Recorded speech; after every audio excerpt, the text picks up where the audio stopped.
हे दोस्तों नमस्कार। एक बार आप सभी साथियों का फिर से स्वागत है आपके अपने YouTube चैनल एग्जाम गुरु सेंटर में। साथियों आज का ये महत्वपूर्ण सेशन संबंधित है सामान्य ज्ञान प्रश्नोत्तरी से, जिसका एक चौथा भाग है। साथियों अभी तक हमारे द्वारा पहला, दूसरा और तीसरा पार्ट आप सभी साथियों तक शेयर किया जा चुका है, आप सभी साथी देखे होंगे। उसी क्रम में साथियों आज चौथा पार्ट, जिसमें 5 महत्वपूर्ण प्रश्न, इंपॉर्टेंट क्वेश्चन और पर्वत दर्शन, जिसमें हम अरावली पर्वत से कुछ महत्वपूर्ण तथ्य लिए हैं, शेयर कर रहे हैं। हमें उम्मीद है आप सभी साथियों को अवश्य पसंद आएगा और यहाँ से एग्जाम में क्वेश्चन देखने को अवश्य मिलेगा। साथियों वीडियो में बने रहिएगा और ज़्यादा से ज़्यादा अपने सभी साथियों तक भी शेयर करिएगा।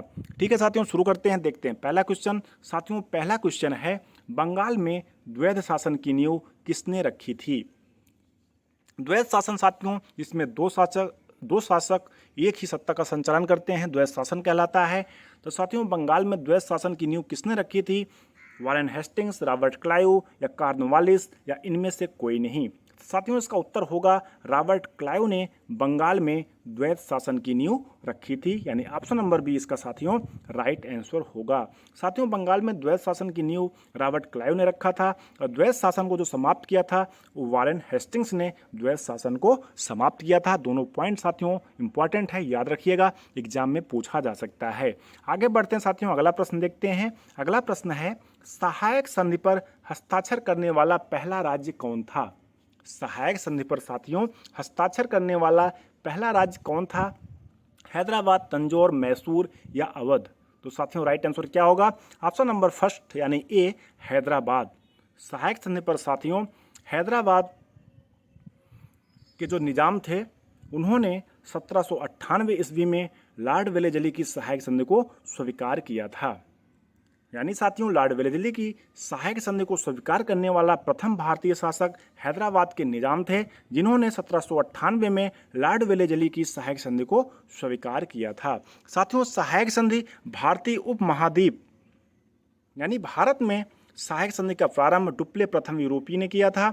लॉर्ड वेलेजली जो 1798 से 1805 में भारत में अंग्रेजी राज्य के विस्तार के लिए सहायक संधि का प्रयोग किया था। साथियों किस लिए सहायक संधि का प्रयोग किया था? जिससे अंग्रेजी राज्य का विस्तार हो। साथियों ब्रिटिश ईस्ट इंडिया कंपनी और भारतीय रियासतों के बीच में सहायक संधि हुई थी। साथियों 1798 से 1805 के बीच में भारत के कई नरेशों ने, कई निजामों ने लॉर्ड वेलेजली की सहायक संधि को स्वीकारा था, जिसमें सबसे पहले 1798 ईस्वी में हैदराबाद के निजाम ने स्वीकारा था।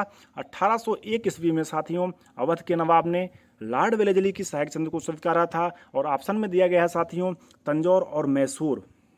1799 ईस्वी में यहाँ के जो शासक थे उन्होंने लॉर्ड वेलेजली की सहायक संधि को स्वीकारा था।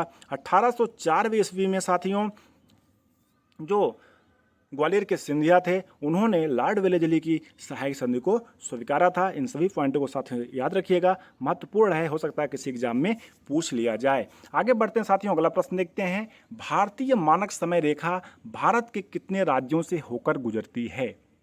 जो भारतीय मानक समय है साथियों रेखा जो है भारत के कितने राज्यों से होकर गुजरती है? 8, 10, 6 या 5? दोस्तों राइट आंसर क्या होगा? 5 राज्यों से होकर गुजरती है, जो क्रमशः हैं उत्तर प्रदेश, मध्य प्रदेश, छत्तीसगढ़, उड़ीसा और आंध्र प्रदेश। साथियों इन 5 राज्यों से होकर भारत का जो मानक समय रेखा है गुजरता है। इंपॉर्टेंट है साथियों, याद रखिएगा, एग्जाम में कई प्रकार से इस पर प्रश्न बन सकता है कि किस किस राज्य से होकर गुजरता है या किस राज्य से होकर नहीं गुजरता है। 4 ऑप्शन दे दिया जाएगा।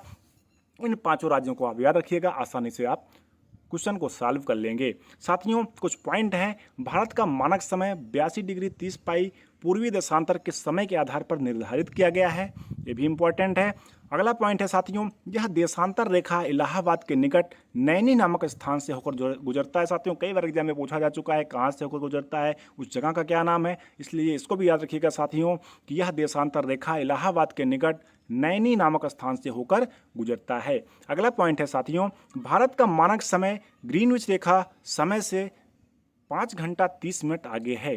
जो भारत का मानक समय है साथियों, जो ग्रीनविच रेखा लंदन में है, ग्रीनविच शहर के नाम पर ही ग्रीनविच रेखा इसका नाम पड़ा है, जो 5 घंटे 30 मिनट आगे है, क्योंकि भारत का मानक याम्योत्तर ग्रीनविच के याम्योत्तर से पूर्व में स्थित है साथियों, इंपॉर्टेंट है, याद रखिएगा। आगे बढ़ते हैं साथियों, अगला प्रश्न देखते हैं।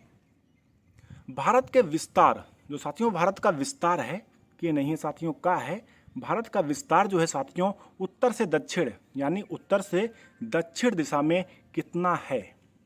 भारत का विस्तार उत्तर से दक्षिण दिशा में साथियों कितना है? 3214 किलोमीटर या 2933 या 3241 या 3329 किलोमीटर।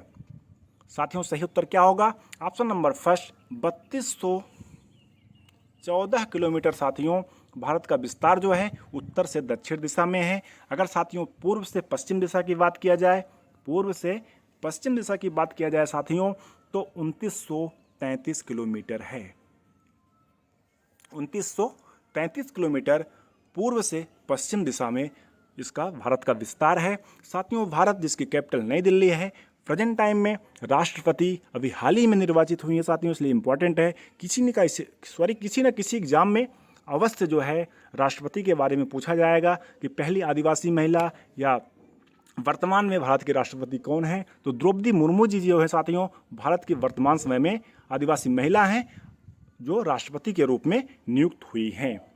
आगे बढ़ते हैं साथियों, अगला प्रश्न देखते हैं। अगला प्रश्न है साथियों, संविधान दिवस कब मनाया जाता है? संविधान दिवस साथियों कब मनाया जाता है? 26 जनवरी को, 26 नवंबर को या 15 अगस्त को या 2 अक्टूबर को? साथियों इंपॉर्टेंट है, आप सभी साथी हमें कमेंट सेशन में अवश्य बताएंगे कि भारत में संविधान दिवस कब मनाया जाता है और कब से मनाया जा रहा है। आप सभी साथी हमें कमेंट सेशन में अवश्य बताएंगे। आगे बढ़ते हैं साथियों, आज की पर्वत श्रृंखला के बारे में देखते हैं।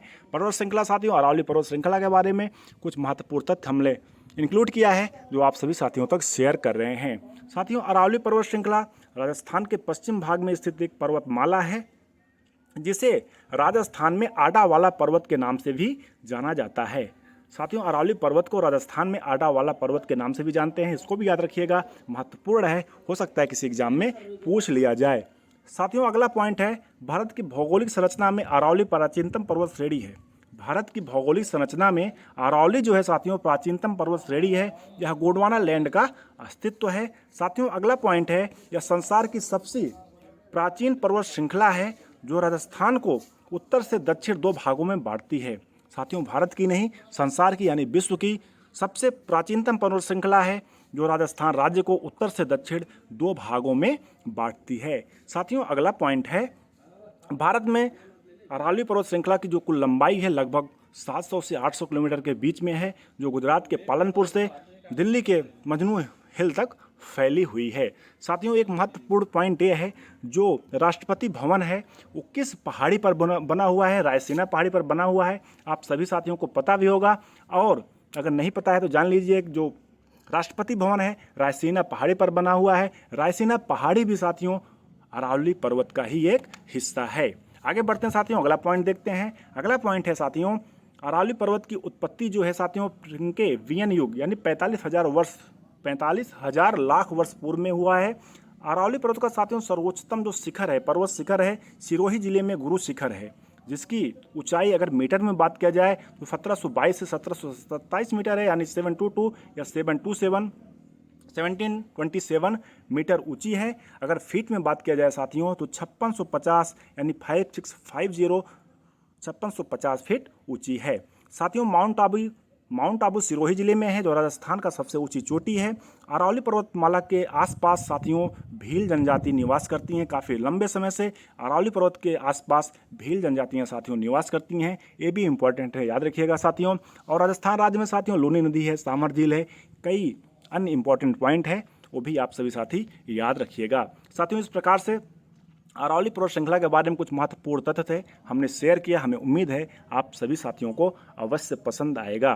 साथियों आगे मोटिवेशनल पॉइंट है, मोटिवेशनल लाइन है, अवसर की प्रतीक्षा में मत बैठो, आज का अवसर ही सर्वोत्तम है। यानी आप सभी साथी तैयारी लगातार करते रहिए, ये मत सोचिए कि एग्जाम आएगा तब तैयारी करेंगे या 1 दिन बचेगा या 2 दिन बचेगा तब तैयारी करेंगे। आप हमेशा कंटिन्यूटी बनाए रखिए, सफलता अवश्य मिलेगी। जो आपका एम है, जो आपका टारगेट है, वो अवश्य जल्द से जल्द प्राप्त होगा।